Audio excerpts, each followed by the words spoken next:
could develop skills. The system overload appeared. The main character stood with an angry look in the blue circle of the system. A message popped up that knowledge was detected and the absorption of the surrounding mana began. It was a bunch of pop-up notifications where, by combining these skills, he would be able to master the technique of the Azrahan core. He smiled maliciously, raising his fist, and was glad that he had not given up training since the duel with Newman and would be able to develop his skill as he wanted. His system asked in the window whether he wanted to master this technique, and he agreed. He spread his legs wide and began to absorb the blue color because he had acquired the skill of the aura. A glimmer of blue appeared in space. This ray of light began to circulate in space. His gray silhouette looked calm when the beam of light enveloped his heart, and he felt it all, but unfortunately, he did not have mana in his heart, but he could feel the presence of rings. Notification that mana had expanded by 120%. He slightly pressed his lips and realized that if he were an ordinary person, even if he trained hard, he might not get the result right away. But he had RP. A window with the Azrahan core technique popped up where he was going to increase the level in one click. He immediately pressed the increase skill key with his finger and inserted everything. He spread his legs wide again, began to study the blue light because he had increased the level of the core technique. Notification that mana had expanded by 125%. Then he again wanted to increase the level and pressed the corresponding key. He furiously continued to increase his level by pressing the key. But he tried to figure out if he would need these points later, but now he had no choice and would level up as long as he could. Out of breath, he stretched his finger to the system window, wanting to level up. Rays of blue light filled the space with them. The protagonist looked at the ongoing technique of the dual ring core in surprise, and the mana increased by 200%. A message that 100 points were needed before increasing the next level, but he only had 7 left. He bared his teeth with a shabby look and tried to figure out how things were now and whether the number of rings had increased. A window appeared where he had an available skill, and he couldn't help but feel tired for 10 minutes. Message with an available skill is an energy burst, where there was an expansion of mana, which will increase by 3 times for 20 seconds. He bloodthirstily grabbed his shovel, baring his teeth and wanting to go further. He raised the shovel over his head with a bloodthirsty expression and emitted light discharges into the entire space. He began to dig even harder at a fast pace. A message about the oxygen level, which was almost running out. The protagonist bared his teeth with a furious look and really wanted to see the flow of oxygen. With the help of scanning, he saw a room and wanted to find just a small opening, because if he could only find a crack, he would be able to breathe.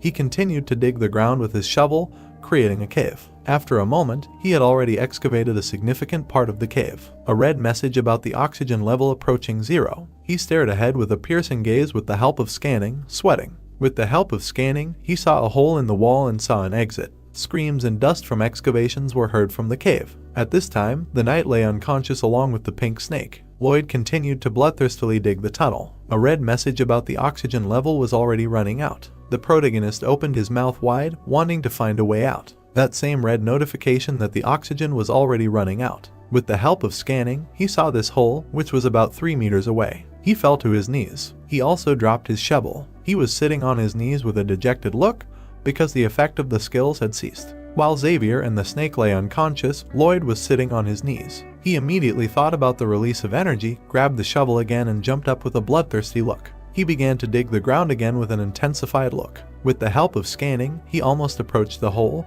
because there was very little left for it. Notification of the oxygen level, which was completely over. The main character fell to the ground unconscious. Everything ended quickly. He lay on the ground with a half-dead look and realized that as the son of a nobleman living in a remote area, he only dreamed of a quiet life. Then he closed his eyes. He lay on his stomach, on the ground near the shovel. Suddenly there was a sound. The brown-haired man slightly opened his eyes, convulsively tried to stick, looking at the cave, hearing the sounds. Suddenly, Peepadong burst through the hole in the ground with a joyful look. Lloyd, with a joyful look, bulged his eyes with a smile. He immediately opened his mouth wide and began to inhale fresh air. Then, with the help of a shovel, he was going to get up and understood that a quiet life was definitely waiting for him. The night blue moon illuminated the mountain plain. A hot torch was in the cave. Arcus, along with the rest of the fighters, went inside with the help of torches. Bayern walked next to him and said that it was dangerous to go further, but the Baron asked everyone to go back, and he himself would go to the end. Arcus stared ahead with a torch. He saw 2 silhouettes when his son carried a knight.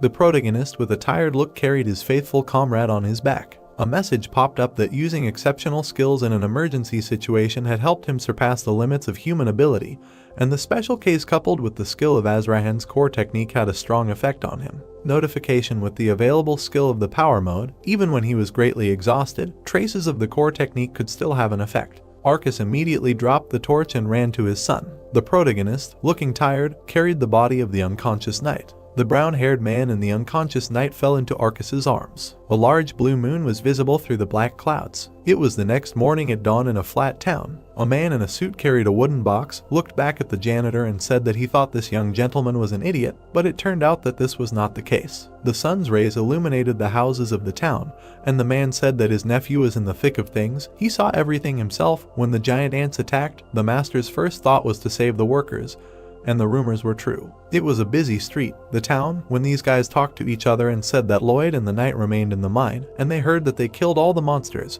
and then the main character carried the knight on his shoulders. The rising sun enveloped the flat town, and they realized that this guy was different from the same Lloyd they knew. At this time, the knight was sitting on a chair in front of the protagonist, who was lying on the bed. Lloyd was lying on a pillow with his eyes closed. Then he began to open his eyes. Xavier immediately exclaimed, notification that the inhabitants of their estate were deeply impressed by his heroic actions and did not stop praising him.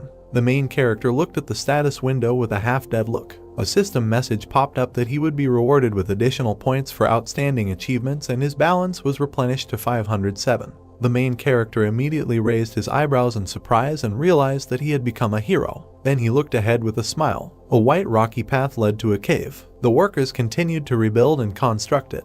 Then they began to look around in surprise. They saw that the main character entered the cave with a knight. The workers immediately began to bow before them and greeted them for their merits. The worker looked at his savior with an admiring look and a sullen grin, because he was different from other nobility and was a true example of nobility. The brown-haired man with a downcast look and an ironic grin felt awkward. A burning torch illuminated the cave, because 2 weeks had passed since the ant incident and work in the stone mine was in full swing. The brown-haired man walked with a torch into the narrow gorge of the cave, because in such a turbulent time, their safety should come first, and he should avoid even the slightest occurrence of danger. The two of them walked into the caves with torches, and the knight said that today they were looking for ant trails and wanted to ask a question. Lloyd replied that there was no point in wasting oxygen on the post and wanted to quickly talk. The protagonist looked back at the knight behind him, who asked why he himself constantly exposed himself to danger, because he could just order others to do it for him. Xavier looked closely at the gentleman and realized that it could not be that he was interested in the safety of ordinary workers, and said that he,